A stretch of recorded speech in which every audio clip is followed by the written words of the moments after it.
आपका हमारे channel Shrimad home remedies पे स्वागत है।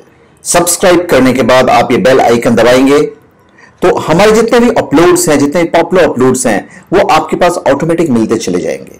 और साथ में आपको मिलेंगे हमारे सारे पॉपुलर चैनल्स जिसे देखकर आप एंटरटेन होंगे। So please subscribe my channel and please tap the bell. आपका हमारे चैनल पे स्वागत है और हम आपको बताने जा रहे हैं बकरी की मजेदार बातें जो शायद आप नहीं जानते होंगे।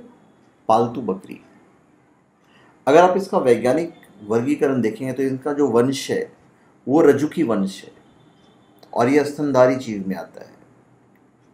इनका जो गण है वो है द्विखुरीय गण और कुल है इसका बोविडी और उपकुल है इसका कापरिनी। देखिए, बकरी एक पालतू पशु है जो आप सब जानते ही हैं।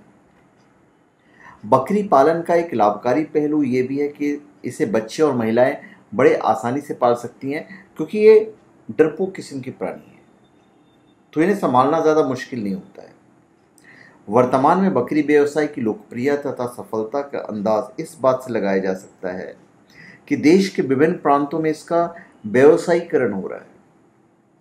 औद्योगिक घराने और व्यवसायी बकरी पालन पर प्रशिक्षण प्राप्त करके आगे बढ़ रहे हैं और बड़े बड़े बकरी फार्म सफलतापूर्वक चल रहे हैं। भारत के कृषि आधारित अर्थव्यवस्था में बकरी जैसे छोटे आकार का पशु भी महत्वपूर्ण योगदान दे रहा है। विगत 2-3 दशकों में ऊंची वार्षिक वध दर के बावजूद विकासशील देशों में बकरियों की संख्या में निरंतर वृद्धि हो रही है। इनके सामाजिक और आर्थिक महत्व ये दर्शाती है। अभी जो बकरियां होती हैं वो विभिन्न प्रकार की भी होती हैं। एक पालतू पशु आप जानती हैं, दूध और मांस के लिए बेशक पाया जाता है, इन्हें पाला जाता है। इसके अतिरिक्त इससे रेशा, चर्म, खाद एवं बाल प्राप्त होता है। विश्व में बकरियां पालतू और जंगली रूप दोनों में पाई जाती है और अनुमान है कि विश्व भर की पालतू बकरियां दक्षिण पश्चिमी एशिया और पूर्वी यूरोप की जंगली बकरी की एक वंशज उपजाति है। मानवों ने वर्णात्मक प्रजनन से बकरी को स्थान और प्रयोग के अनुसार अलग अलग नस्लों में बना दिया है। आज दुनिया में लगभग 300 नस्लें पाई जाती हैं। उसमें जो मुख्य नस्ल है वो मैं आपको बता देना चाहूँगा। उसमें जो मुख्य नस्ल है और उपयोगी नस्ल है वो है ब्लैक बंगाल। इस जाति की बकरियां पश्चिम बंगाल, झारखंड, असम, उत्तरी उड़ीसा और बंगाल में पाए जाते हैं।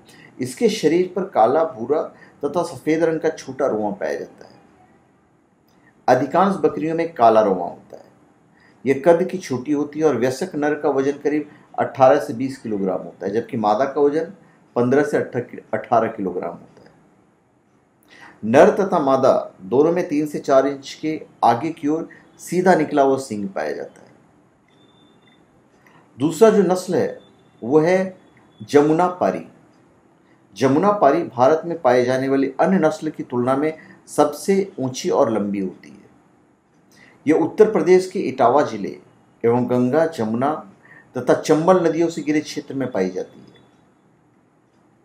है। एंग्लो न्यूबियन बकरियों के विकास में जमुना पारी नस्ल का विशेष योगदान रहा है। इनके जो नाक है काफ़ी उभरे रहते हैं, जिसे रोमन नाक कहते हैं। सींग छोटा और चौड़ा होता है। कान 10 से 12 इंच लंबा, चौड़ा, मुड़ा हुआ तथा लटकता रहता है। इसके जांघ में पीछे की ओर काफ़ी लंबे घने बाल होते हैं। इसका शरीर बेलनाकार होता है। वयस्क नर का औसत वजन 70 से 90 किलोग्राम तक होता है कभी कभी, और मादा का वजन कभी कभी 50 से 60 किलोग्राम होता है। इसके बच्चों का जन्म समय और औसत वजन 2.5 से 3 किलोग्राम होता है।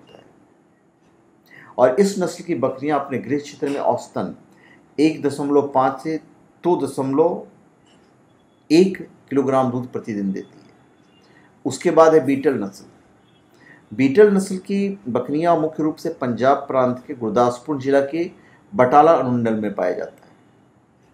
पंजाब से लगे पाकिस्तान के क्षेत्र में भी इस नस्ल की बकरियां उपलब्ध हैं।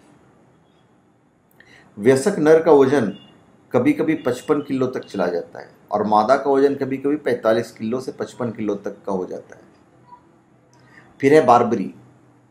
बार्बरी मुख्य रूप से मध्य और पश्चिमी अफ्रीका में पाई जाती है। इस नस्ल के नर तथा मादा को पादरियों के द्वारा भारतवर्ष में सर्वप्रथम लाया गया था। अब यह उत्तर प्रदेश के आगरा, मथुरा एवं इससे लगे क्षेत्र में काफ़ी संख्या में उपलब्ध है। ये कद की छोटी होती है, परंतु इसका शरीर जो है वो काफ़ी गठीला होता है। वयस्क नर का औसत वजन जो होता है वो 35 से 40 किलोग्राम तथा मादा का वजन 25 से 30 किलोग्राम तक होता है। 2 वर्ष में 3 बार बच्चों को जन्म देती है और एक व्यान में औसतन 1.5 बच्चों को जन्म देती है। इसका बच्चा करीब 8 से 10 माह की उम्र में वयस्क होता है। उसके बाद है सिरोही। सिरोही नस्ल की बकरियां मुख्य रूप से राजस्थान के सिरोही जिला में पाई जाती है। यह गुजरात एवं राजस्थान के सीमावर्ती क्षेत्रों में उपलब्ध है। इसके शरीर का बाल मोटा और छोटा होता है और यह सालाना एक व्यान में औसतन 1.5 बच्चे उत्पन्न करती है। इस नस्ल की बकरियों को बिना चराए भी पाला जा सकता है। झारखंड प्रांत की जलवायु में उपरोक्त वर्णित नस्लों का पालन किया जा सकता है। फिर विदेशी बकरियां हैं, उनमें अल्पाइन है, यह स्विट्जरलैंड की है। फिर एंग्लो नूवियन है, ये प्राय यूरोप के विभिन्न देशों में पाई जाती है।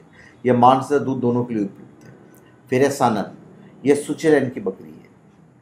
यह औसतन 3 से 4 किलोग्राम दूध प्रतिदिन देती है। फिर है टोगेनवर्क, ये भी स्विट्जरलैंड की बकरी है। इसके नर तथा मादा में सींग नहीं होते हैं।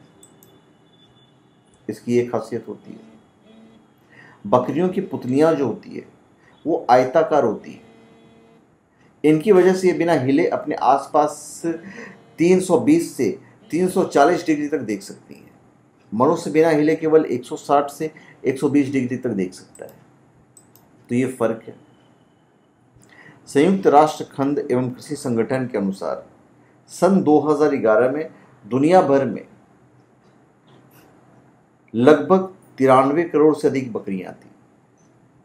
2011 में। अब मैं और चीजें बता दूं।